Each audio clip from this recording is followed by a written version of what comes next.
Sound take 7 action. ये देश को बदनाम करने वाले गैंग हैं राहुल और जयराम रमेश।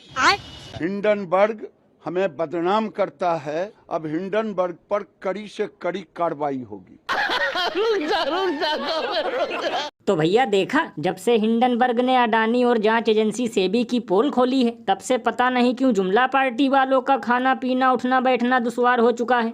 क्योंकि लल्लन भैया जैसे ये गोदी मीडिया के चापलूस एंकर इनके प्रवक्ता हैं, वैसे ही ये लोग अडानी के प्रवक्ता हैं। इसीलिए जैसे ही कोई उन पर उठाता है उंगली, वैसे ही ये लोग करने आ जाते हैं चुंगली। मतलब लल्लन भैया गजब की मित्रता है। अभी चुनाव में मोदी जी कह रहे थे कि अडानी और अंबानी कांग्रेसियों को टेम्पो भर भर कर नोट सप्लाई करते हैं, लेकिन जैसे ही इन दोनों की लंका लगने लगती है, वैसे ही कांग्रेसियों से पहले ये लोग खुद बिलबिलाने लगते हैं। भैया इसीलिए तो लोग घनघोर बेइज्जती करते हुए ये कहते हैं कि सौंप देंगे देश के साथ मित्रों को पाई पाई, क्योंकि मोदी अडानी भाई भाई देश बेचकर खाई मलाई। गजब बेइज्जती है। और भैया सबसे कमाल की बात तो ये है कि जैसे ही विपक्षियों ने हिंडनबर्ग की रिपोर्ट पर अडानी और सेबी को घेरना शुरू किया, वैसे ही ईडी को राहुल गांधी की याद सताने लगी और ईडी ने राहुल गांधी का दरवाजा खटखटाना शुरू कर दिया। लल्लन भैया यही देखकर तो मुझे कल से जोरों की हंसी आ रही है, क्योंकि रिपोर्ट आई अडानी पर जिसमें जिक्र था सेबी की चीफ माधवी बुच का, लेकिन ईडी ने छोड़कर पूछताछ करेगी राहुल गांधी से। और अभी तो रुको, क्लाइमैक्स अभी बाकी है।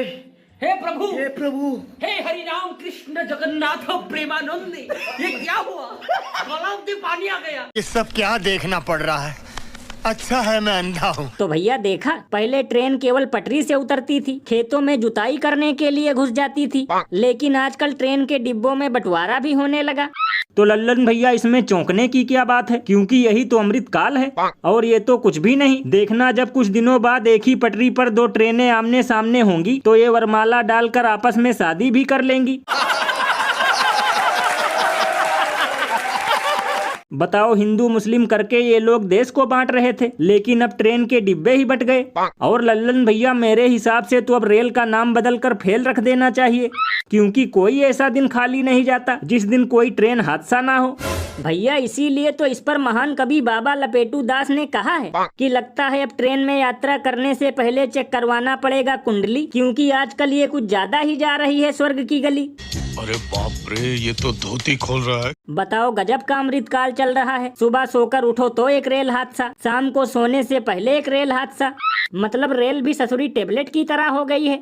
ये बिल्कुल सही कहा आपने, क्योंकि भैया आजकल की ट्रेनों का हाल देखकर तो यही लगता है कि भले ही जुमला पार्टी वाले 400 पार नहीं हुए, लेकिन ऐसे ही चलता रहा तो साल 6 महीने में ट्रेन हादसे जरूर 400 पार कर जाएंगे।